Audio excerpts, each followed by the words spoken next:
So the way the Stoics treat some emotions is they are cognitive. You need to talk to them and you need to modulate them. You need to come to terms with those emotions. And I said some emotions because those are the ones that I've been talking about so far are the emotions that the Stoics refer to as unhealthy. Things like anger, fear, for instance, grief with certain qualifications, and so on and so forth. Why are they unhealthy? Because they all tend to override reason. When you are in the thralls of that kind of emotion, you don't think straight. They get in the way of your thinking, essentially. And since, of course, for a Stoic, the most important thing you can do, remember, is to think reasonably, rationally. Anything that gets in the way of that, it's not a good thing. It's a bad thing. And so you need to deal with it. In this podcast, I'm going to be exploring what it takes to live a life full of adventure and freedom. I'll be interviewing adventurers, explorers, and business owners who have set their life up to have an abundance of choice. And I'm also going to give you the high performance tips and tricks I teach my Adventurepreneur clients to have the kind of life they want and be the type of person they wish they were. So if you're not already, subscribe to the show and settle in for another episode of The Freedom Project. Being a Stoic is incredibly fashionable these days. It's also exceptionally effective at helping you get the things in your life that you actually desire. I've helped so many clients in the Adventurepreneur Collective successfully apply it to their biggest challenges, and I've seen the incredible results that it reaps. However, for so many, Stoicism is this kind of nice to have and is far more theoretical than practical. Massimo Pigliucci is a modern day Stoic, both in an educational and actionable sense. His book, How to Be a Stoic, has impacted me deeply, and I'm looking forward to bringing you some key lessons from that exact same book within this podcast with him. Alongside the book, we also discuss the difference between healthy and unhealthy emotions, how to master your response to the most challenging situations you'll face, the golden rules of journaling, the steps to attaining true excellence, and far more besides. So here is Massimo Pigliucci. Let's start this just by saying welcome and carry on with the obvious sycophancy that I started this with and say thank you so much for your work. It's been hugely important to me and it's made Stoicism very practical and very intentional, and it's given me a deeper understanding. So thank you very much for that. Oh, glad to hear it. It's good to be helpful. Absolutely. So firstly, let's do the obvious question that you must get bored of answering, but I think it's a nice way to start this. Where did you originally get the interest in Stoicism from? That's a good question. It actually came fairly late in life, so to speak. It was a midlife crisis kind of situation. I was doing my first career, in the middle of my first career as a biologist. Things were going fine. I had a lab that was funded and with good students and all that sort of stuff. But then at some point I started thinking, wait, do I really want to do this for the next 20, 30 years? It seems like I should be doing something different. And that actually, long story short, led me to philosophy. For some reason, for a complicated set of reasons, I enrolled in a PhD program in philosophy with the intention of adding philosophy to sort of my academic path. But once you start studying philosophy, even at academic level, then, one of the first courses that I took, for instance, was on Plato. Another one was on ethics. And so you kind of gets you thinking. It's like, oh, that's interesting. So there are some resources here that go beyond the academic specialties that I might be interested in. And since I was, as I said, in the middle of a kind of a midlife crisis, which was broader than just my career, I thought maybe I should look seriously in one of these things that people call philosophies of life. And I started kind of systematically. I went through Buddhism first, which was recommended to me by a number of friends and practitioners. And that was interesting, but it didn't speak to me for a number of reasons, probably largely because the culture is different and the terminology, the metaphysics behind it, it's very different from what I'm used to. So it was interesting, but didn't do it. Then I pretty quickly zoomed into what is called virtue ethics. So Aristotle, Epicurus, the Stoics, that sort of stuff. Aristotle didn't do it, too dry, not practical enough. Epicurus came very close. The problem with Epicurus is that he recommends that in order to live a life without pain and a life of pleasure, you really should stay away from any kind of social or political involvement. And I thought, no, I can't do that. And then one day, on the platform that is now called X, and at the time was called Twitter, I saw this thing that said, "Help us celebrate Stoic Week." And I thought, the hell is Stoic Week? And why would anybody want to celebrate the Stoics? Because I thought of the Stoics as many people do, stiff upper lip, suppressor of emotion, basically a ancient version of Mr. Spock from Star Trek. And I thought, why would anybody want to do that sort of stuff? But I was curious, and so I signed up. And the first Stoic that I read was Epictetus, and I was immediately into it. It's just like the guy really spoke to me. His sense of humor, his no nonsense kind of approach to life. Like, all right, I guess this is the one. Yeah, And that's here we are. fascinating. There's two things that I'd love to hone in on there. The first one is this idea of how we view Stoicism before we actually get there. And I was completely the same. And actually, coming back to, I was reading through How to Be a Stoic again in preparation for this, and it's one of my most highlighted books, was this idea that we often think of Stoicism as quite a passive thing. I think it's a Right. misconception, but there's this Epictetus quote that you share around. He must be trained not to fail to get what he wills to get, nor fall into what he wills to avoid. And that's Mm. a very active, agentic way of viewing the world, which is completely at odds to this kind of cow in the rain, just standing there miserably mentality that some people think of in regards to Stoicism. Yeah, absolutely. Stoicism is very much an active philosophy. You take a very close look and very involved look at what you can actually do. I mean, the thing about Epictetus in particular is that he stresses that there is very little that we can exercise our agency on.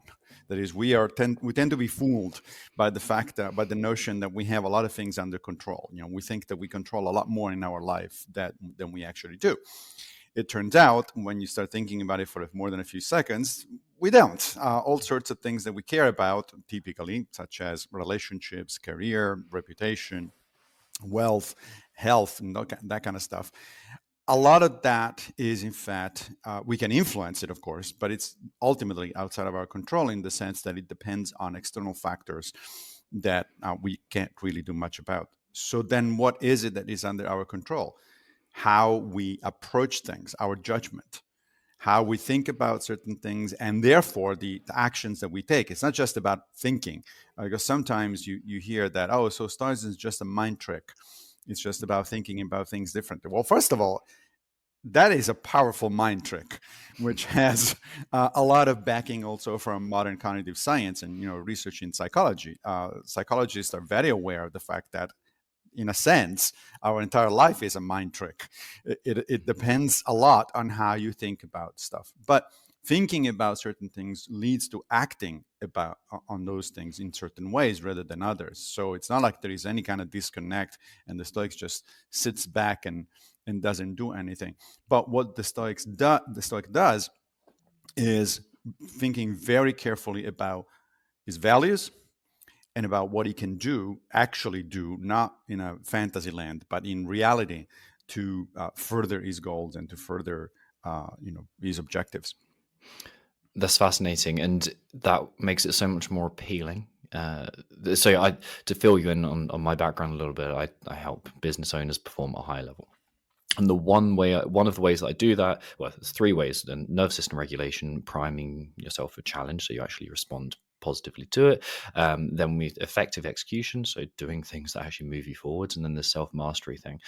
That's a way more sexy way of saying it than virtue ethics, which doesn't, like, people see that and go, like, not What really is too that? keen. Yeah. But when you make it actually practical in terms of I'm putting these sets and reps in to becoming a better version of myself and to doing the right thing consistently, that has way more pull to it. Yeah. No, absolutely. Yeah, you're right that the terminology, of course, especially the ancient Greek terminology, can be off-putting. There are, people don't really like to think about or talk about virtue. For one thing, because when we hear the word virtue, we tend to think about the Christian virtues, and particularly things like purity and chastity and all that sort of stuff. And the Stoicism has absolutely nothing to do with that. Although the historically, the Christians did take the concept of virtue from the Stoics. If you look at Thomas Aquinas, arguably the most influential Christian philosopher of all times, he arrives at the end at a total of 7 virtues that Christians should practice, and the first 4 are actually wisdom, courage, justice, and temperance. Those are the Stoic virtues, which he took and just put straight into the Christian system. But the word virtue itself, it's kind of, it sounds old, and Bit it sounds like, dusty and dusty. yeah. What are you talking about? But we have also to remember that virtue, which does come from the Latin ver, uh, which usually means it's translated as manly, and that, by the way, gives yet another opportunity to people to misunderstand Stoicism. Oh, it's about being manly. It's about being a manly man. It's like, no, it's not, nothing to do with that, because the Latin ver was actually a translation of the Greek arete, and arete just means excellence. So to be virtuous just means to be the best human being you can. That's really all what it boils down to. In fact, the concept of arete is general. It doesn't apply just to human beings and to ethics. If you want, for instance, if your problem is that you need a new knife to cut your bread, you want an arete knife. You want a knife that cuts the bread properly, because otherwise, it might slip and cut your finger instead, and that wouldn't be a good idea. So arete, the concept of excellence, applies to anything that has a function. Right. So, what is the function of a knife bread? To properly cut bread.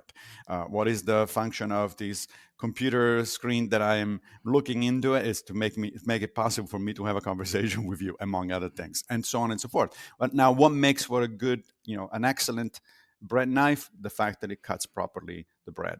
What makes for an excellent screen? The fact that I can see you clearly. There's no blurs. Then it stays there throughout our conversation, and so on and so forth. Then you can ask yourself the question, well, okay, if we're talking about functions, then what is the function of a human being, right? And that's a little bit more difficult to answer as a question. But both Aristotle and the Stoics gave it a lot of thought, and they thought, look, we need to look at what sort of animal human beings are. We are a highly social species. We're a particular type of primate, and we're highly social, much more social than any other primate species on Earth. And we're capable of reason. We don't necessarily reason well all the time, but we're capable of it. And in fact, those are, in a sense, we would say using modern terminology, we might say that those two are the evolutionary attributes that distinguish the human species from everything else. We don't have, in terms of, if you think in terms of evolutionary biology, what allows us to survive and reproduce, which are the things that matter in evolution, what is it? Well, we don't have big muscles, we don't have fangs, we don't fly, we don't swim very fast, we don't do any of the stuff. What we do is we cooperate with each other, and we have a large brain that makes it possible for us to solve complex problems. And so the Stoics, even before understanding evolution, thought, oh, okay, so nature has made us so that we are cooperative and smart. And therefore, an excellent human being, a virtuous human being, is somebody who exercises reason and cooperates with other people in order to solve problems. That's it. And it's like, wow, that's brilliant. So you've spoken around a question that I'm desperate to ask you, which is how you square your previous world of evolutionary biology with something that initially seems a little bit at odds with it, of Right. philosophy. So, like, how do you think about those two things? Because I'm sure there's some maybe contradictions or some opposing ideas within those. Yeah, there might be some tension between the two, but I think actually that tension is only superficial or apparent. First of all, let's step back for a second here. There are two major ways to think about philosophy. In fact, I would argue two different ways of doing philosophy. One is philosophy as we understand it today as a sort of an academic discipline. That's what I do for my day job. Next week, our semester resumes, so I'm going to teach a course on, let's say, this semester it can be philosophy of science. I publish technical papers on that topic. I then spend a lot of time reading about that stuff and thinking about this stuff. That is philosophy as a technical field of expertise. which is similar to literary criticism or history or science. It's no different. What my colleagues in other departments do is very similar to what I do during my day job. And then there is philosophy as a way of life. Philosophy as a way of life, which is what Stoicism, of course, is about, it has nothing to do with being technical and go on discussing forever tiny little details and minutiae of this or that particular technical field. It has to do with thinking constantly and carefully about what is it you need to do in life, and then do it. Then actually do it. If you only think about it without actually doing it, Epictetus would say you're wasting your time. So those two strands of philosophy, so philosophy as a field of inquiry and philosophy as a way of life, have actually existed pretty much from the beginning. Western philosophy started with the pre-Socratics, the so-called pre-Socratics. In other words, everybody before Socrates, around the 6th or 5th century BCE. And those people were, by and large, with a few exceptions, but by and large were inquirers. They were people, I'm talking about people like Anaximenes, Anaximander, Heraclitus, and so on and so forth, Parmenides. Those were people who were interested in the nature of reality and trying to figure out how things work. Basically, they were the people that started what we today call science. They started thinking about how the world works and how you figure out that. That's the inquiry part. So it's as old as at least the 6th century BCE. But then you get to the late 5th century BCE and you get to Socrates. And Socrates is the first one that explicitly turns his attention to human life and human problems. He's the first one that we know of who actually lives the philosophical life. He just doesn't, he's not actually interested in the big questions of metaphysics. He says, Is that we true can't. across the West and the East? Was there a similar kind of investigation in the East as well? That is a good question. Yes, to some extent, things went slightly different. For instance, I think you can argue. Don't take my words for as sort of as the ultimate on it, because I'm not an expert on Eastern traditions. But you can argue that Buddhism started out actually as a type of a Socratic approach to things, meaning as a philosophy of life. Buddha was not interested in the big metaphysical questions. That's not what got him going. What got him going was he wanted to figure out what is a good life for a human being. So basically, he started out with the practical philosophy as a way of life. But then the Buddhist tradition at some point had to confront the metaphysical questions. They had to come up with answers to question of, okay, and how does the world work, and how do we figure that one out? And so at that point, yes, also in the East, basically the two traditions kept going side by side. And I don't think, to go back to the original question, I don't think there is a contradiction there. You can be a philosopher in the inquirer kind of sense without actually practicing a philosophy of life. Most of my colleagues do that. You can certainly be a philosopher in the practical sense without doing the inquiry. A lot of people can do that. You don't need a degree in philosophy. You need to have studied philosophy to practice philosophy as a way of life. And then there are those people like myself or Bill Irvine, who I think you have interviewed before, who do both. Right. During the day, we go to university and do the inquiry thing, and then for the rest of our lives, we do the practical philosophy stuff. Where does the disconnect come between knowing the right answer, the ethical, virtuous choice, and performing it? Like, where, if we're looking at that through the lens of philosophy or Stoicism in particular, where do we stop, and where do we fail, or why do we fail to execute the thing that we know we should be doing? That's a great question. Before I try to answer that, however, let me put forth the caveat. I don't actually think we know the answers. Okay. We have some ideas about what good answers look like, but I don't think we know. I always try to remember that as a good philosopher, or as a good thinker, one needs to be open to revision. If new facts and new arguments come up, then I might need to say, oh, okay, guess what? Now we need to do things differently. However, provisionally, I as I said before, I've tried literally tried out a number of philosophies of life, and I've studied a much larger set. And provisionally, I'm convinced that the Stoics, if they don't have the answer, they certainly have a answer that works well. Now to your question. So, okay, let's say I know the answer, which is in the case of Stoicism, I should be living in agreement with nature. That's the Stoic motto, which means, as we were discussing a few minutes ago, living rationally, reasonably, and pro-socially, right? Another answer that the Stoics give you is that, which we also kind of talked about, is what Epictetus calls the fundamental rule, and what Bill Irvine calls the dichotomy of control. That is this notion that some things are up to us and other things are not up to us, and a good life consists in focusing, first of all, in realizing that, and then focusing on the things that are up to us, and then develop an attitude of acceptance and equanimity toward the things that are not up to us. A third answer that Stoicism gives you is that if you want a moral compass, if you prefer to think in terms of a moral compass in life, then you can use the four cardinal virtues. After all, they're called cardinal for a reason, which I mentioned before: wisdom, courage, justice, and temperance. And everything you do, you can ask yourself, well, is this wise, temperate, courageous, and just? If the answer is yes, I'm going to do it. If the answer is no, I'm not going to do it. So that's the theory, right? In a nutshell.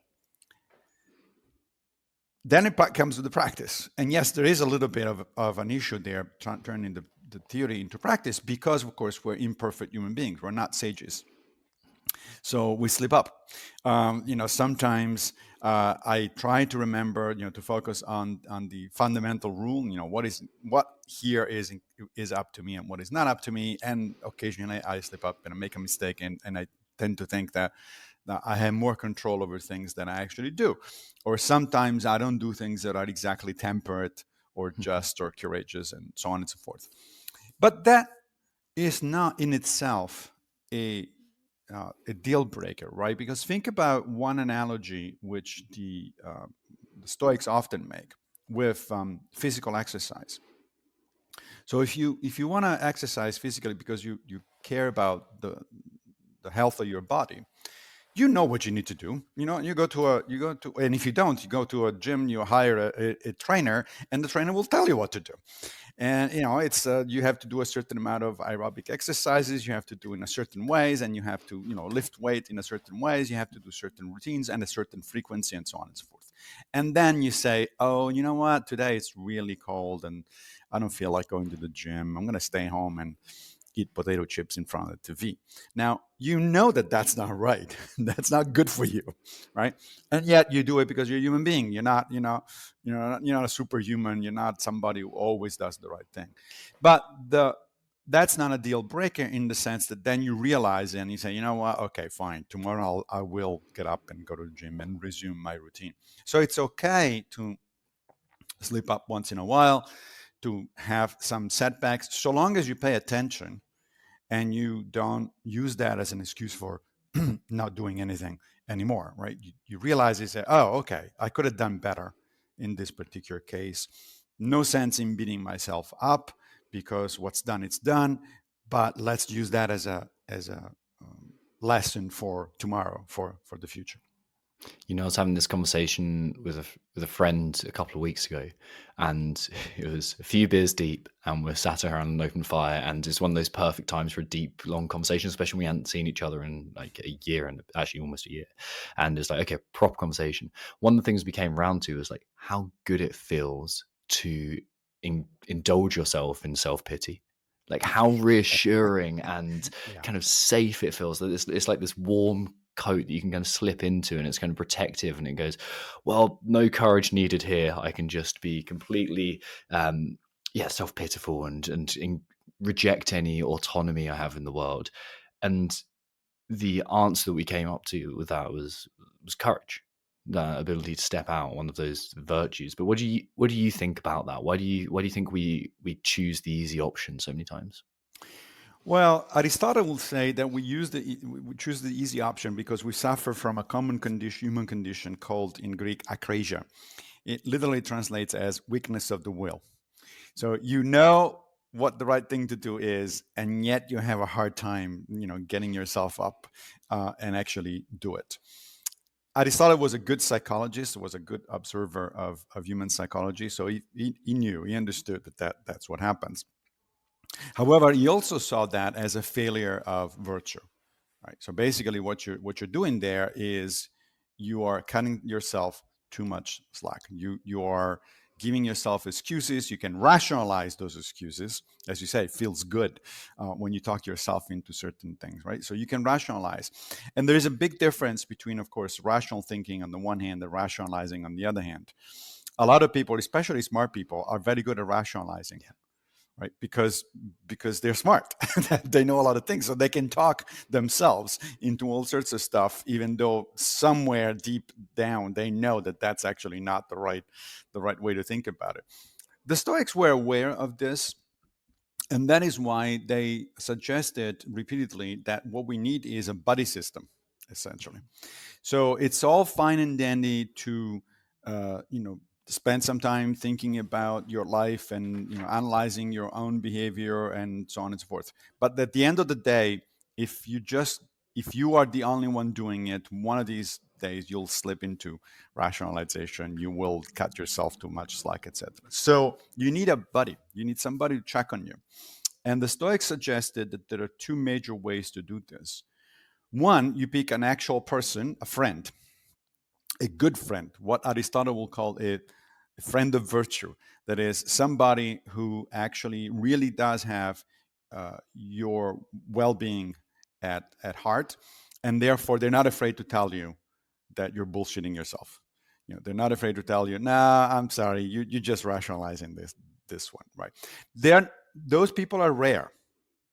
It's hard to find that kind of person. But really, all you need is one.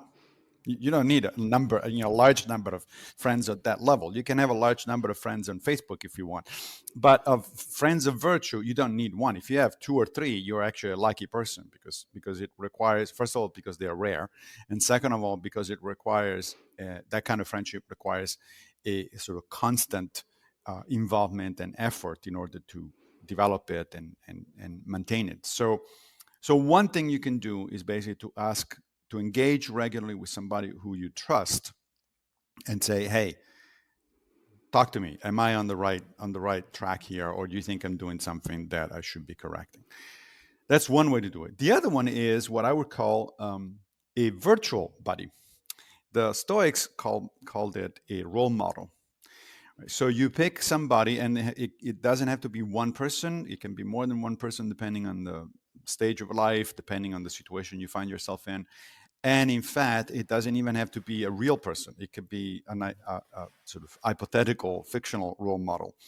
So long as what you do is you get into the habit of asking yourself, what would that person do under these kind of conditions, right? I mean, people do this outside of Stoicism. If you go, especially in the South, in the United States, you'll see a lot of people going around with a bracelet that has WWJD, which means what would Jesus do, right? So that's the same. It's the same idea. Now, the problem with that is that Jesus, first of all, it's of course um, a hypothetical role model, but second of all, it's way too high of a bar. I mean, you're literally taking a god as as a as a bar for yourself. I mean, come on, cut yourself some slack. It's that seems a little too much for me. Um, I, for instance, often pick my grandfather, who I grew up with. Why? And What I appeals about your grandfather? Because he was always a very decent person. He never got angry with anybody. He was always trying to do the right thing as he saw it. He was also personally charming. He was the kind of person you wanted to be around, but fundamentally, he was a good person. And so I often find myself asking, well, would Grandpa actually do that? Or what would he think about this kind of stuff? But you can also pick, as I said, a fictional role model. In my case, one of my favorites is actually one of those that the ancient Stoics themselves picked, and that's Odysseus. And the reason for that is and I'm talking about the Odysseus of the Odyssey, not the Odysseus of the Iliad, because they're actually significantly different kind of characters, as it turns out. The Odysseus of the Iliad is kind of a wily, trickster, and he's very smart, but after all, he's the one that came up with the idea of the Trojan horse. So he's not exactly an honest kind of person. He gets the job done, but he cuts some corners from an ethical perspective. But if you look at the Odysseus of the Odyssey, on the other hand, he's very courageous, he's very smart, and he has the heart in the right place. He mightily strives in order to bring his comrades back home safely. Eventually, he fails; they all die, except for him. But he does try very hard against impossible odds, because he's got a god that is making it difficult for him. Poseidon is making it difficult for him to get back home. He wants to get back home. Why does he want to go back home? Because he wants to be reunited with his wife, Penelope, and his son Telemachus. And in order to do so, he turns down immortality, the gift of immortality, twice, not just once. So he's the kind of person that's like, wow, this is really somebody that one can look up to. It's a little bit too high for me. I mean, I don't actually aspire to be that good. I think I'd be happy with a little lower level. But then again, the point of picking a role model and somebody you aspire to, it doesn't mean that you want to actually imitate. There's a difference between imitation and aspiration, right? And somebody you aspire to is a model, is somebody that shows you that things can be done in a certain way. It doesn't mean that you want to become a copy of it. Just a quick favour to ask. If you love the show and you think it may help someone else in the world, then head to wherever you listen to The Freedom Project and leave a 5-star review, and maybe even share it with some friends. It really does help me, and it helps the show too. I can continue to get fantastic guests on the show, it reaches more people, and it makes me feel great too. So I would be enormously grateful if you could leave a 5-star review and share any episodes of the podcast that you love. That's really interesting, and this is a kind of an open goal for you, I think, right now. In the quest for character, what we're doing is, my opinion anyway, is say you're training physically and you can start out with a barbell and you can deadlift 40 kilos. Well, you could look at the way someone moves and conducts themselves in the gym, and you say, wow, that person can deadlift 300 kilos. I want to move like them and become a slightly better, closer resemblance of them. Right. Instead of, I'm going to set up a barbell with 300 kilos on it now and just stand there and look at it. That's right. And also you have to understand, of course, that we're all different. We have different backgrounds, including different genetic backgrounds, right? So it may be simply not possible for you to lift 300 pounds, because you might not have the kind of body build that is required for that. But it is certainly possible for you to improve, to get better, right? Not everybody gets to play at Carnegie Hall, but everybody can actually learn to play a musical instrument. Yeah. Where do you think how do you apply virtue ethics to personality? Because what we know about personality is once you get to 25 or so on average, your personality is somewhat set. You have parameters that you operate in terms of openness to new experience, neuroticism, agreeableness. Those kind of parameters are somewhat set. But how do you square virtue ethics with that and character skill training? That's an excellent question. There are a number of things there to consider. First of all, virtue ethics, you're supposed to be starting practicing virtue ethics from the age of reason. The age of reason is about 7 years old.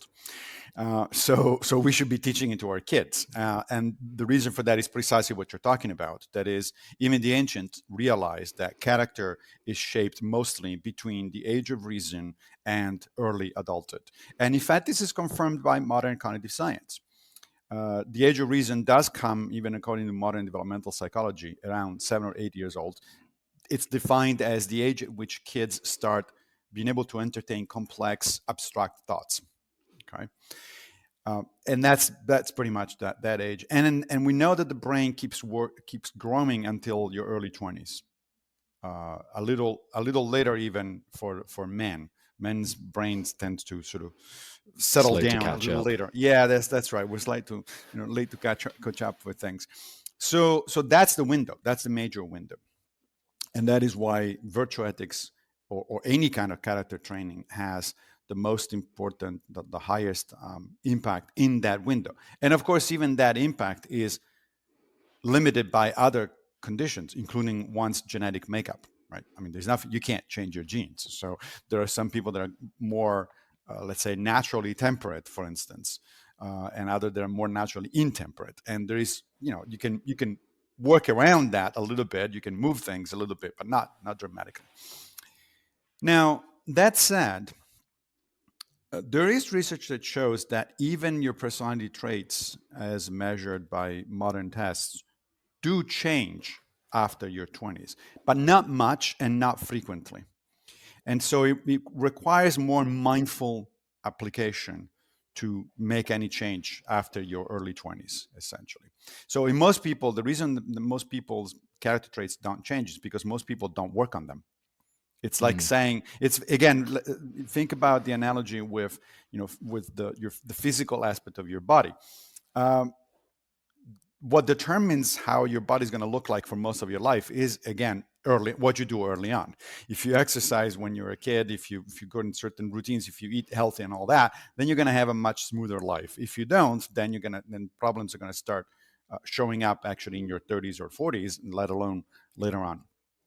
But that doesn't mean that you cannot do anything about it. You can still pick up and go to the gym at 40 or at 50 even, if you've never done it before, and you will see some improvement.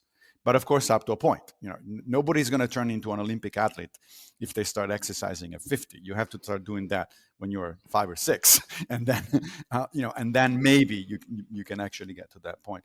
So we need to be careful about these notion that, well, things don't change after a certain age. They do. It's just a little bit more difficult. The change is more limited, but you can still work on it, and it shouldn't be an excuse not to work on it. Basically, a little bit of mindfulness and application will do things. In fact, I can tell you about my own personal experience.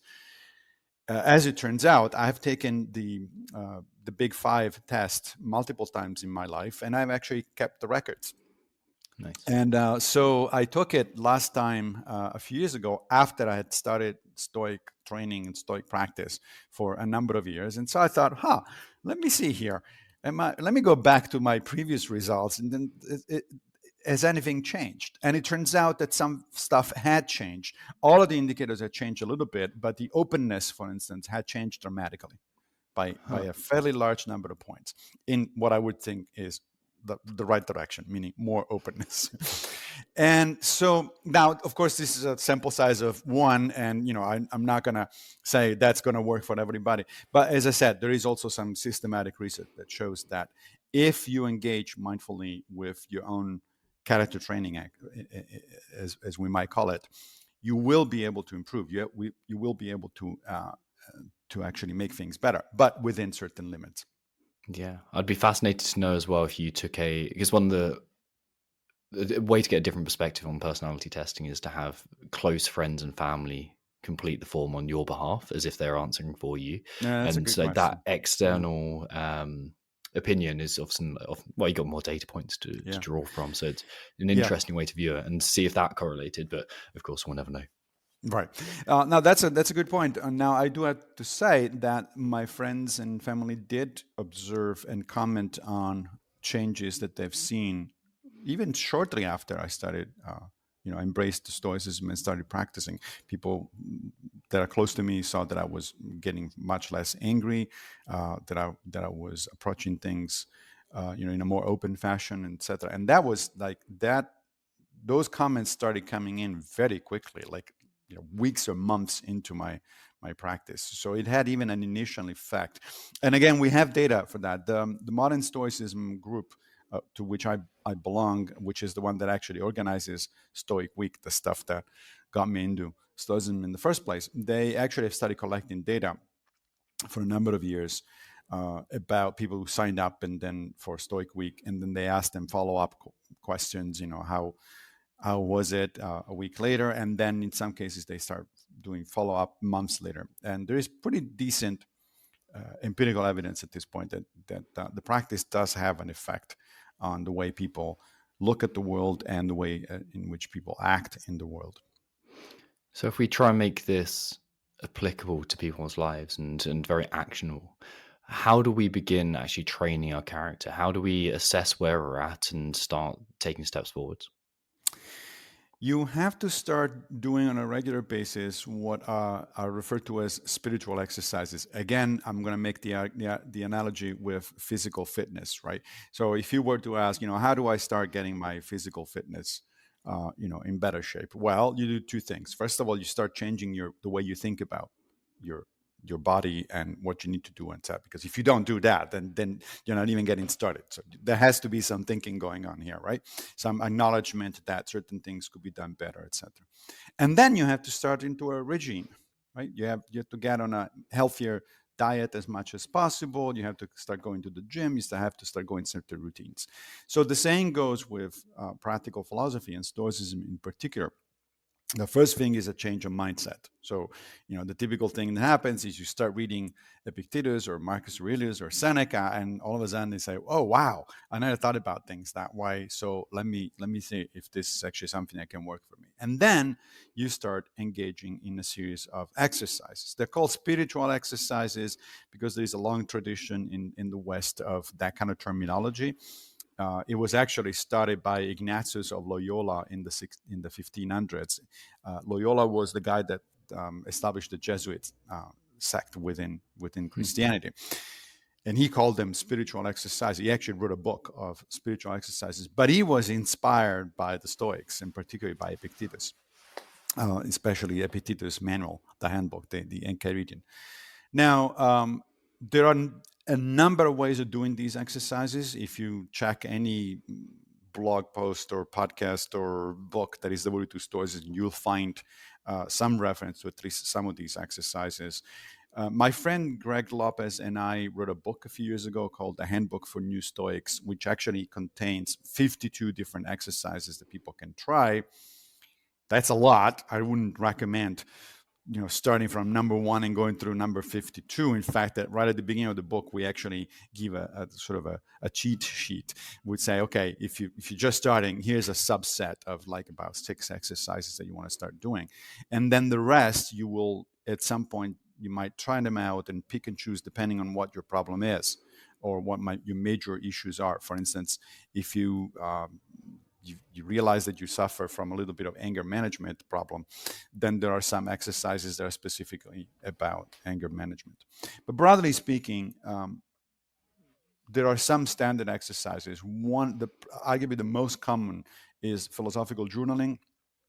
Think of Marcus Aurelius Meditations. That's a philosophical journal. And essentially, what the way it works is every day, if possible, or at least several times a week, you find a few minutes, ideally in the evening before going to bed. You open your laptop or you open up your diary or whatever it is you use to write, and you write down some thoughts about what happened during the day and how you reacted to it. There are some tricks to do it. The general goal is, of course, to engage in a process of self-improvement, right? To realize what you did that didn't work very well, what you did that did work well, and then try to do more of the first, less of the first, and more of the second. But there are some tricks, some ways to do it. One thing you don't want to do, for instance, is to engage in emotional language. The point is not to relive. Let's say, for instance, you say, "Oh, today I got really pissed off at a colleague." You don't want to relive the experience. That isn't the point, because that's not very useful. The experience is past. It's in the past, and the past is outside of your control. So the point isn't to just go back and relive emotion in the experience. Quite the opposite. It is to analyze the experience as objectively and as detached a way as possible, so you can learn from it and not repeat it in the future. So in order to do that, you don't use emotional language. You try to write things in the most analytic, most sort of detached way possible. And an interesting trick, which Marcus Aurelius actually also uses, interestingly, in the meditations, and from which there is very good empirical evidence in modern cognitive behavioral therapy, is to write in the second person, not in the first person. So as if you were writing to a friend. "Oh, today you did this and you reacted in this way. And do you think that this was a good way to," that sort of stuff. The reason for that is because, again, it helps you detach yourself emotionally from the experience. It helps you shift to an analytic mode.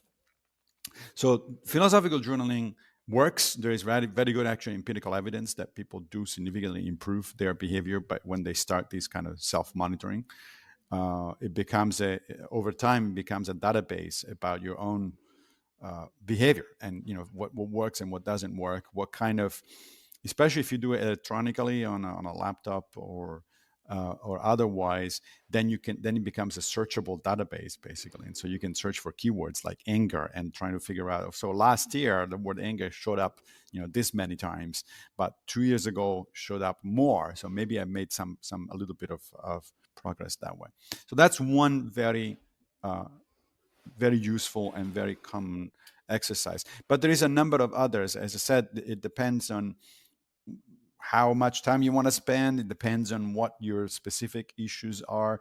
Philosophical journaling is probably the most broad and the most common one. But I tend to do on a regular basis something between 7, 8 exercises on a sort of rotational basis, not necessarily every day, because we all have a life. So, but although that said, that reminds me actually of a quote by Seneca, who says, don't think that you can actually improve yourself only in the spare time. This should be a full-time job, meaning that there is everything you do in life is an opportunity to improve.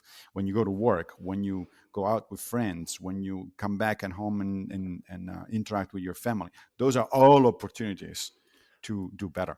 That's interesting. There's this overlay with a Jungian worldview that I think about quite a lot, and there's an apparent, again, like a little bit of dichotomy and a little bit of tension between those kind of views. But the idea that we're living out stories, and one thing that I think people get wrong with that is that our story isn't fixed in one moment in time. We're constantly rewriting it. So our actions in this moment, they influence who we become or think of ourselves as in the future, which I think is fascinating. That it's fluid, it's plastic, it's adapting to what's emotional and what's salient to us at the time. There's a few things that I just want to run through that I thought were my brain went in about 5 different places you're speaking then. So one of them that I just want to kind of highlight again is the idea of, with that cheat sheet at the beginning of your previous book, it's almost like you're putting yourself through a testing phase, which is one thing that you would do with a strength conditioning plan. So you had an athlete who wanted to get stronger and fitter. The first thing you do is test where they are right now and identify the apparent flaws and weaknesses. And that seems, Right. then you can react, then you can grow, then you can train more specifically. And then one thing about journaling is, like, just to kind of, I'd actually like your opinion on this. One way that I've found to help myself and a lot of people in the past that I've coached is by pulling out stories from journaling. So I would actually sometimes get people to write in a very emotional way, to transfer how they would think in that moment, or how they were thinking under those set of stimuli, Yeah. to transfer as much emotion as possible, and then at a later date comes it, and we'll look at it together. Like, what kind of story is that person acting out? Sure. How are they believing? So you've the commonality between those things is still, you've got that second person overview as well. You've got that kind of, well, we're going to come back and watch it, read it as though you're someone else, and then tell me what you think, kind of a little more rationally about it. And then that transfers into the idea of self-talk. And what we know about mastering self-talk from a sporting world, and actually any kind of world, is if you say, you do this. So if I think about some of my 30 miler in the Marines, I remember thinking to myself, come on, Foxy, you can do this. And it's like, it's a way more assertive way of doing it. And I've just thrown things at you, but take with that what you want and run with it. Well, so I find interesting the issue of journaling with paying attention to your emotional reactions. Journaling is a broad term.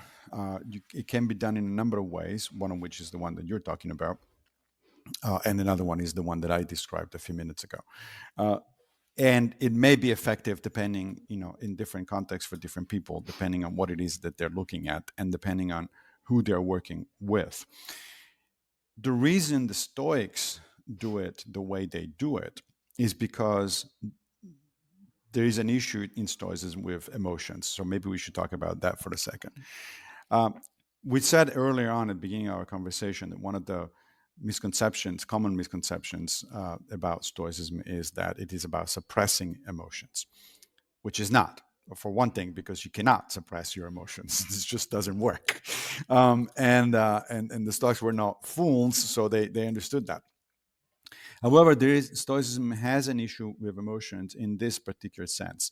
The Stoics think that emotions are partly cognitive, at least partly cognitive, meaning that, for instance, if you get angry in a particular situation, right, and then in the evening, the two of us go out for a drink, and I ask you, so why did you get angry?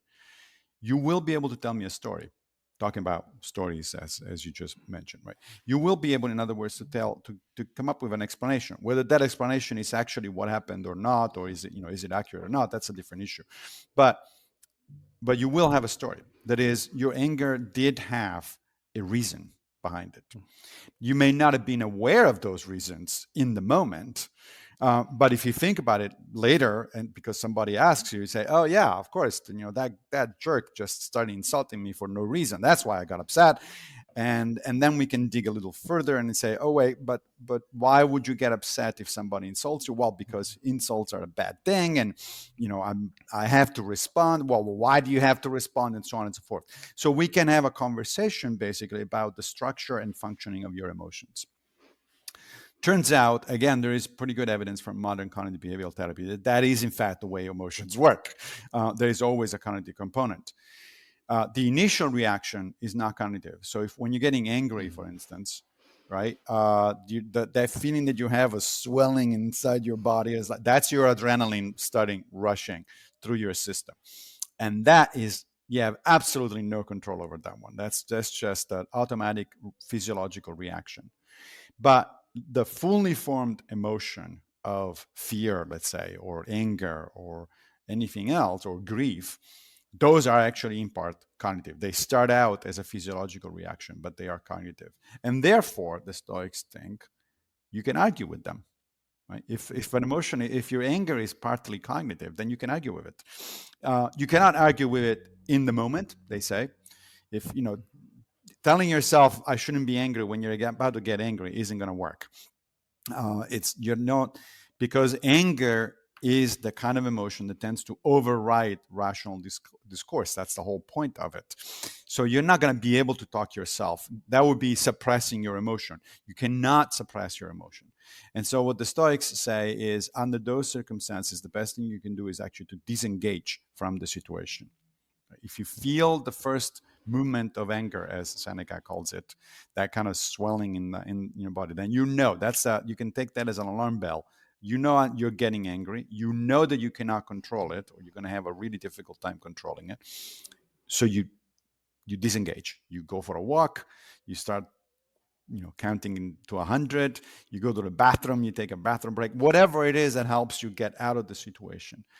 If you manage to get out of the situation, anger will, like any other emotion that surges, eventually will subside. It comes back down. If you don't feed it, if you don't actually stay in the situation and feed it, it will come down. Once it comes down, once it goes down, that is the time to start engaging in the cognitive aspect. And then you can ask yourself, well, why the hell was I getting upset about this thing? What was triggering this reaction? How could I handle this better? And that's the moment where then you want to go back out and re-engage with whatever the situation was, because now you're actually looking at things from a different perspective. So the way the Stoics treat some emotions is they are cognitive. You need to talk to them and you need to modulate them. You need to come to terms with those emotions. And I said some emotions because those are the ones that I've been talking about so far are the emotions that the Stoics refer to as unhealthy. Things like anger, fear, for instance, grief with certain qualifications, and so on and so forth. Why are they unhealthy? Because they all tend to override reason. When you are in the thralls of that kind of emotion, you don't think straight. They get in the way of your thinking, essentially. And since, of course, for a Stoic, the most important thing you can do, remember, is to think reasonably, rationally. Anything that gets in the way of that, it's not a good thing. It's a bad thing.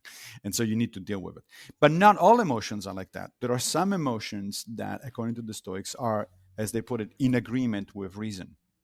So, for instance, proper love love for your family, love for your spouse, love for your children, that sort of stuff.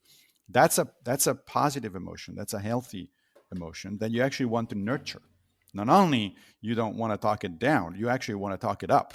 You want to enhance that kind of emotion, or a sense of justice, so that you get to work for things that you think are just and right, et cetera, et cetera. That is something that is a positive emotional response, a healthy emotional response. And so you should actually cultivate it. So it's not that the Stoics want to suppress emotions. What they do is they divide them into these two broad categories: the one that are against reason or get in the way of reason, and the ones that are aligned with reason.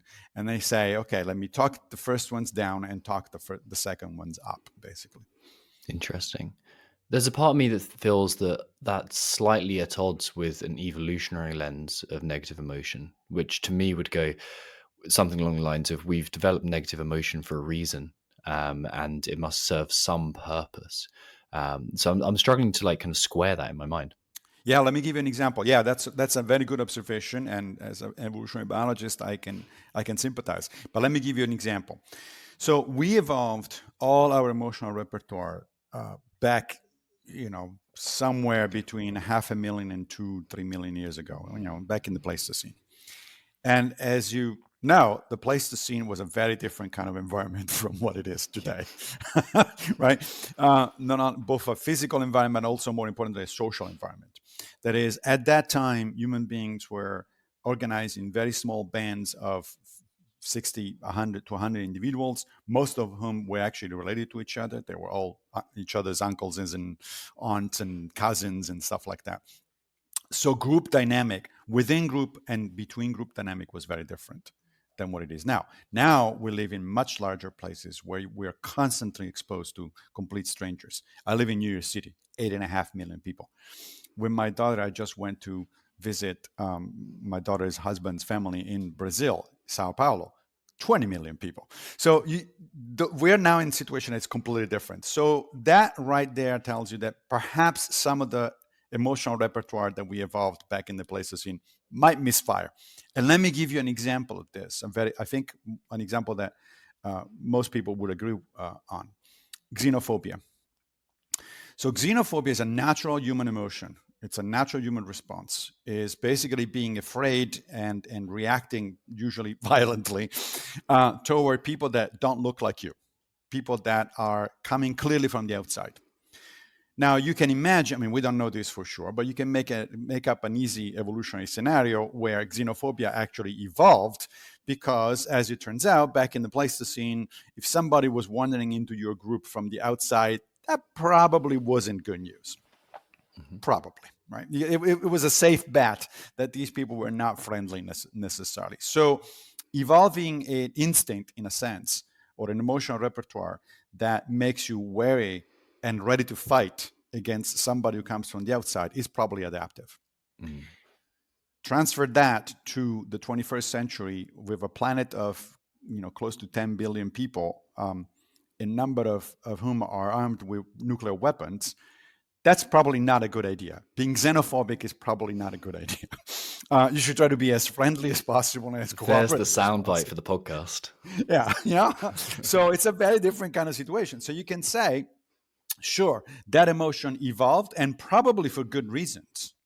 But now we live in a situation where uh, the way in which we interact with other people is much more complicated. It's much more difficult, and it requires a different type. I mean, people have argued even outside of Stoicism for a long time that one of the major problems that the human race as a whole has faced ever since the invention of agriculture, which is when things started changing.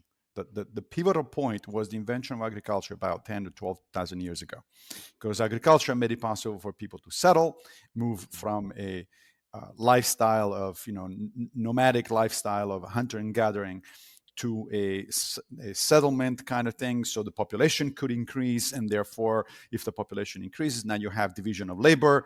It used to be that everybody pretty much was pitching in at pretty much the same level. Now we have specific jobs for specific people. That also led to an increase in sort of hierarchy. Somebody's got to be in charge of this stuff, and there has to be a way to defend yourself. So now you have a warrior class, that sort of stuff. Things started changing with the agricultural revolution.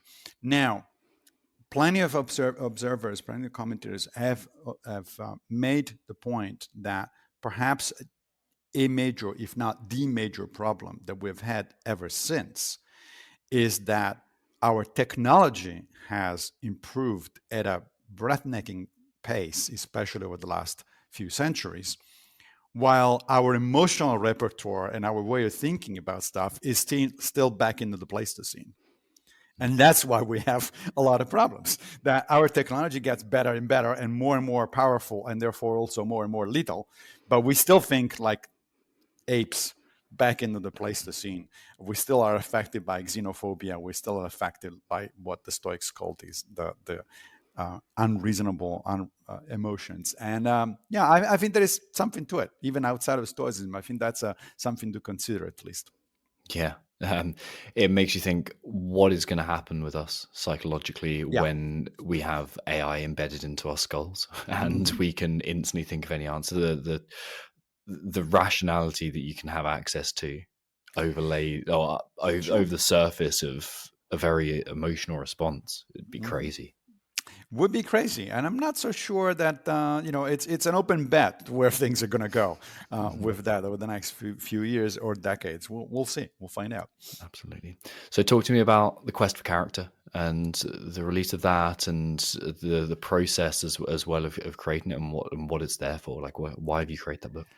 Yeah, the Quest for Character is the latest book that I put out. It starts out with a story that always fascinated me, and that's why I wanted to write the book in the first place. And that's the story of Socrates and Alcibiades. You can see the cover right behind me, and the guy on my left is Socrates. The other guy is Alcibiades. Alcibiades was a very young person. He was about 20 years younger than Socrates, and he had everything you can possibly want in life. He was impossibly handsome, uber rich, descended from two, not one, but two of the best families in Athens.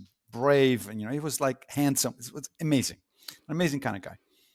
However, he did not have a particularly good character. He was an extreme narcissist. He was clearly after things for himself and not for the common good. And so there is this dialogue. It's a Platonic dialogue written by Plato, where a very young Alcibiades goes to Socrates because Socrates was his friend and his mentor, and says, "So I'm thinking of getting into politics. What do you think?" And then what follows, and I recount that in the beginning, near the beginning of the book, is basically a job interview where Socrates starts grilling Alcibiades. Well, okay, so do you want to be a politician? You want to lead Athens? What would you do? How would you approach the thing? What sort of priorities would you have, etc. And then it becomes very clear at some point that Alcibiades is not the kind of leader you want. And Socrates tells him, "It's like, my dear Alcibiades, unfortunately, it's going to be a catastrophe if you actually follow into your current path because you just don't get it. You don't seem to, you're very bright, but you don't seem to understand that a leader, especially the leader of a community, of a political community, is somebody that has to work for others on behalf of the common good. You only want to work for yourself, and this is going to be a disaster." Sure enough, it is. Alcibiades ignores Socrates' advice. He goes on into politics, and a couple of decades later, he's dead, and Athens has lost the Peloponnesian War against Sparta. So that is a story that gives me the opportunity at the beginning of the book to talk about character. Clearly, Alcibiades' character was flawed. And the question is, can we improve our character? Can we get to a situation where our leaders, especially, have a better character?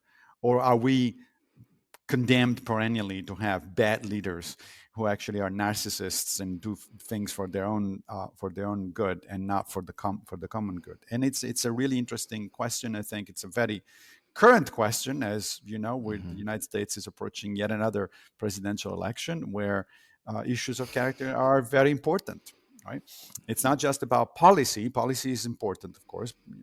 You do want to elect people that, broadly speaking, at least, are moving forward things in the way you think they should be moving forward. But character is crucial, because even if you agree with the policies of a person, but that person turns out to be crooked and narcissist, then you probably are making the wrong choice. So the book explores the whole concept of character, how it has been approached in antiquity, because there was a lot of thinking. I mean, virtue ethics is entirely about character, essentially.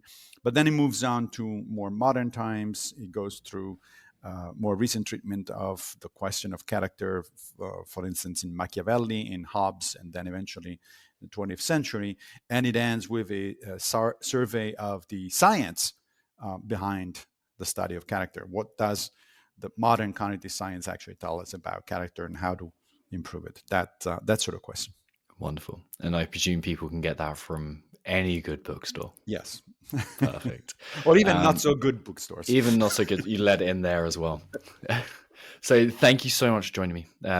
I can't tell you how much I've enjoyed this conversation, and it's got a few things really firing in my mind as well, and how to develop as a human being. So thank you so much. Where can people follow you, find out more about you, get your books, obviously? Well, the pleasure, first of all, was reciprocal. Thanks for having me. People can find me not on social media, because I'm not there anymore. They can find a lot of what I do is on a site that's called newstoicism.org. It has essentially a collection of most of the stuff that I do in that department. Or on Substack, my newsletter there, it's called Figs in Winter. Perfect. Thank you so much, Massimo. It was a pleasure.